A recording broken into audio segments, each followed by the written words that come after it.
Assalamualaikum warahmatullahi wabarakatuh. Halo sahabat Az-Zahra, dimanapun berada, bagaimana kabarnya hari ini? Semoga selalu sehat dan berbahagia tentunya. Jumpa lagi bersama Memdana pada podcast kesayangan kita, Bicara. Bincang cerdas bersama sahabat Az-Zahra. Dengan tema podcast kita hari ini adalah meningkatkan minat bercerita pada anak.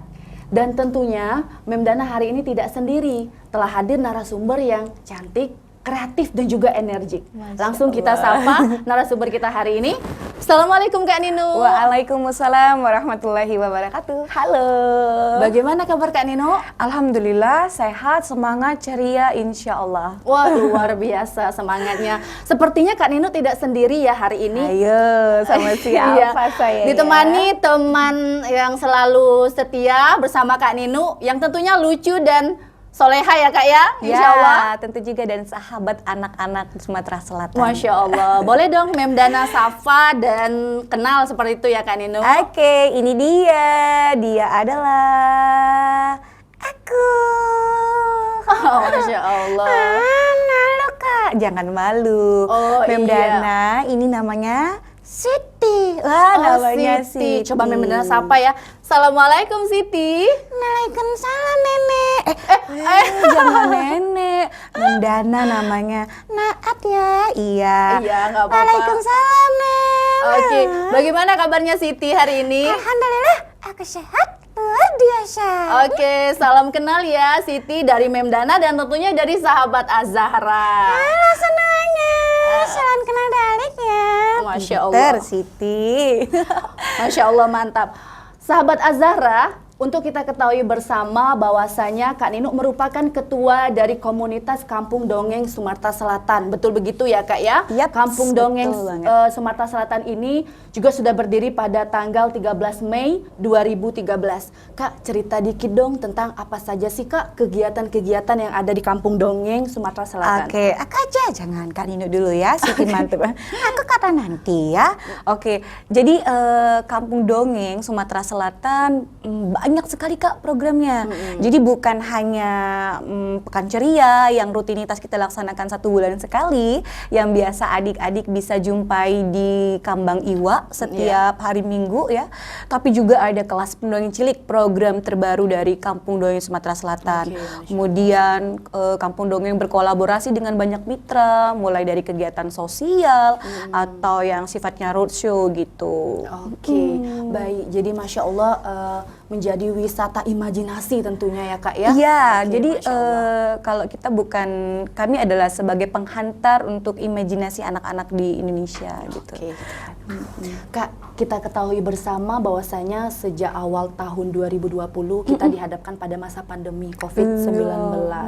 Nah, sehingga saat ini pun kita masih ketat ya untuk protokol kesehatan seperti itu. Nah, mengingat hal tersebut, bagaimana Kak kegiatan-kegiatan di Kampung Dongeng di masa pandemi ini? Iya ya, sedih banget ya pandemi berkepanjangan. Tapi kita sama-sama berdoa ya, mudah-mudahan segera selesai. Aku bisa sekolah, Situ juga bisa sekolah. Jadi, tapi Kak, tidak akan pernah menyurutkan semangat kami para pendongeng dimanapun berada, terutama para pendongeng Kampung Dongeng Indonesia. Jadi kami tetap melaksanakan kegiatan pendampingan anak-anak. Ada yang dilaksanakan secara online, ada juga yang dilaksanakan secara offline. Tapi ketika acara itu dilaksanakan secara offline ya kita tetap mematuhi protokol kesehatan. Karena kita nggak mau kita kalah dengan teknologi yang lebih menguasai anak di rumah. Jadi kita tetap hadirkan pesan-pesan kebaikan melalui kegiatan-kegiatan online, menyapa anak-anak di ruang online seperti itu. Oke, jadi sahabat Az-Zahra, Masya Allah semangat sekali ya tentunya kakak-kakak yang ada di komunitas Kampung Dongeng Sumatera Selatan untuk menggiatkan budaya mendongeng seperti itu. Betul. Walaupun terkendala dengan masa pandemi tidak menyurutkan semangat. Oke, selanjutnya Kak, siapa ya Kak ya peminat yang paling banyak biasanya tuh gabung atau mungkin berperan aktif dalam kegiatan Kampung Dongeng Sumatera Selatan? Aku aja ya Kak. Jangan ya, Siti coba Kak Nino tanya. Oke, siapa yang paling banyak kamu temui pada kegiatan Kampung Dongeng? Nenek-nenek. Teman-teman kecil kamu. Oh iya, ada yang anak TK, SD, SMP, sama SMA. Ada juga mahasiswa, tapi lebih banyak yang datang pada kita itu adalah anak-anak mulai dari TK sampai kelas 1 SMP. Seperti Oke. itu. Tapi sebenarnya komunitas Kampung Dongeng Sumatera Selatan tidak mengkhususkan seperti itu ya Kak ya, hanya Iya, untuk anak-anak betul. saja. Betul banget. Jadi siapapun bagi kalian yang minat dengan dunia literasi, dunia anak, kami Kampung Dongeng Sumatera Selatan terbuka menyambut kalian bergabung bersama kami. Oke. Wah, jadi tenan aku dong, Kak Nah, Dina. Masya Allah. Kak, kalau tadi kan peminat paling banyaknya itu anak-anak nih. Jadi kan bagaimana ya Kak ya kita menumbuhkan minat bercerita pada anak. Tentunya setelah anak-anak mendengarkan dongeng itu kan ada keinginan untuk bercerita seperti itu. Nah, bagaimana menumbuhkan minat bercerita pada anak? Oke, jadi Kak, sebelum Kak Nino kasih tahu bagaimana caranya, Kak Iya. Nino mau cerita nih. Boleh, boleh? Dulu waktu Kak Nino kecil, seusia aku, ya seperti Siti itu dulu ya.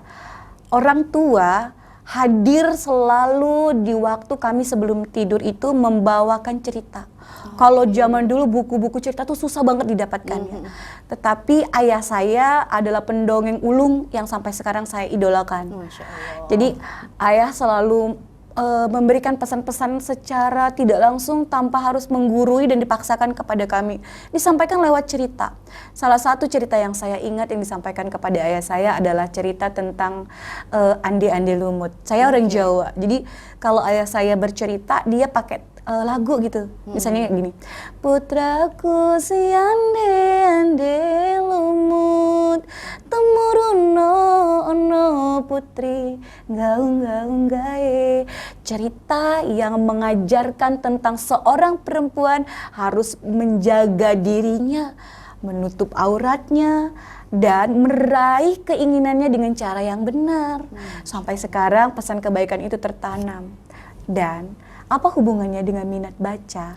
Ketika orang tua sudah melaksanakan tugasnya, mengenalkan kepada anak tentang buku, berkomunikasi dengan baik, bagaimana memilih buku, mengajaknya bukan ke tempat-tempat yang tidak ada edukasi ya, tapi mengajaknya kunjungan ke perpustakaan, membacakan selalu cerita di rumah. Itu adalah cara yang paling tepat untuk mengembangkan minat baca pada buah hati kita. Jadi jangan pernah belanja buku banyak, tapi orang tua tidak pernah membacakan itu, melakukan bonding kepada anak gitu. Cuma anak disodorin aja sama buku yang banyak, yang mahal ya Siti ya. Tapi tidak pernah orang tua merangkul secara langsung. Ayo duduk bersama bunda, ayo dengarkan ayah bercerita, membacakan satu buku.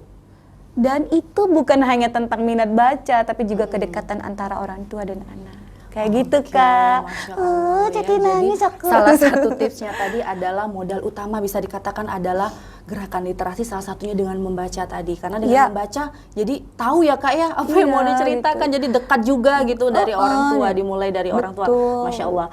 Selanjutnya Kak, baru-baru ini juga bahwasanya Kampung Dongeng Sumatera Selatan sudah membuka kelas Pendongeng cilik. Iya, tadi sudah disebutkan sama Kak ini, pendongeng cilik. Pendongeng cilik Sumatera Selatan. Oke, angkatan kedua ya Kak Ya, ya? sekarang kita mau masuk ke angkatan ketiga. Oke, Masya Allah, Iya. udah mau masuk ke angkatan selanjutnya.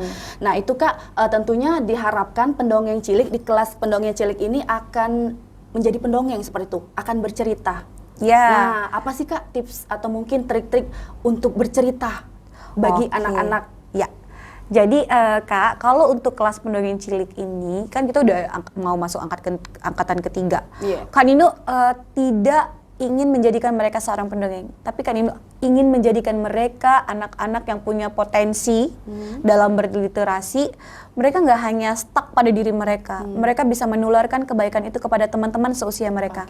Terkadang kalau misalnya disampaikan oleh anak-anak yang seusia mereka, misalnya kayak kita nih seumuran nih ya kayaknya ya, itu kayaknya lebih nyambung kayak gitu Kak. Tapi kalau misalnya disampaikan oleh ibu dan ayah, para guru tuh kayak bener-bener kayak satu perintah.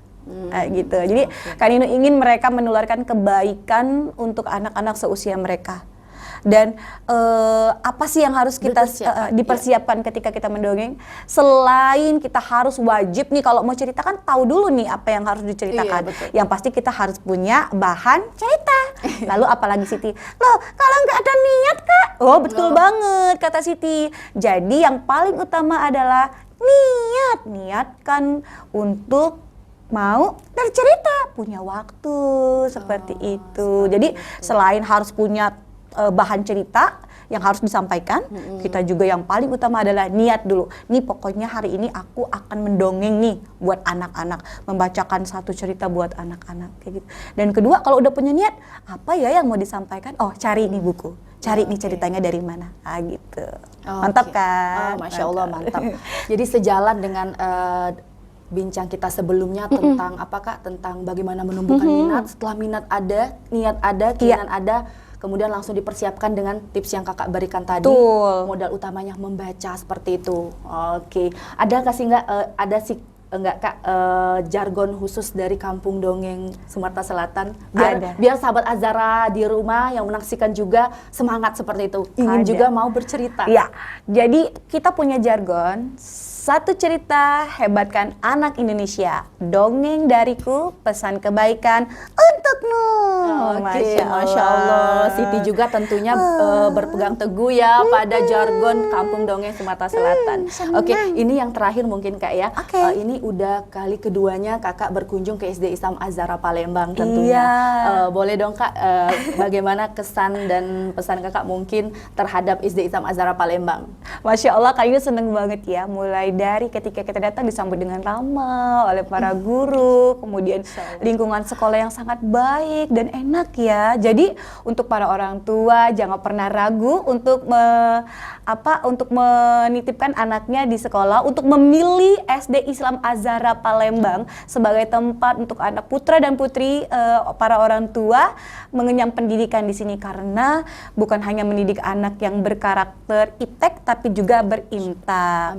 Jangan ragu, yuk daftar di SD Islam Azahra Palembang. Keren loh. Oke, Masya Allah. Tentunya itu menjadi motivasi untuk kami SD Islam Azahra Palembang ya kak ya. Semangat terus ya untuk para guru ya. Amin, Insya Allah. Baik kak, terima kasih banyak atas waktu dan kesediaan kak Ninu dan juga tentunya Siti. Sana-sana, aku senang loh. Ya. Semoga kita bisa berjumpa lagi ya di lain kesempatan, dan semoga apa yang kita diskusikan tadi, bincang cerdas tadi bisa bermanfaat tentunya untuk kita semua dan sahabat Azahra. Amin. Sehat selalu untuk Kak Ninu, tentunya untuk Siti juga, dan semangat terus untuk menggalakkan minat mendongeng seperti itu. Oke deh. Sahabat Azahra, sekian dulu podcast bicara kita pada hari ini.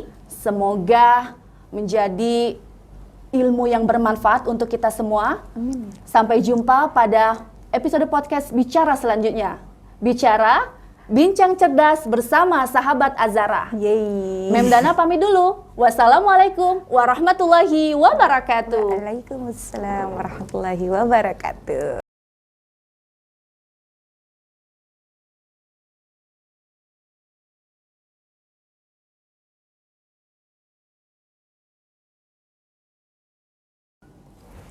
Assalamualaikum warahmatullahi wabarakatuh. Halo sahabat Azahra dimanapun berada. Bagaimana tadi? Sudah tentunya ya menyaksikan podcast bicara dengan tema meningkatkan minat bercerita pada anak. Dan narasumber kita yang sangat inspiratif dan energik dan juga tentunya cantik, Kak Ninu dari Kampung Dongeng Sumatera Selatan.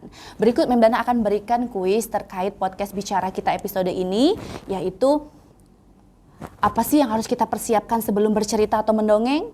Oke, kemudian silakan kirim jawabannya di kolom komentar. Untuk 2 jawaban terbaik nanti akan mendapatkan merchandise menarik tentunya dari SD Islam Azahra Palembang, dan akan diumumkan pada episode podcast bicara selanjutnya. Sekian dulu ya, Memdana pamit dulu. Assalamualaikum warahmatullahi wabarakatuh.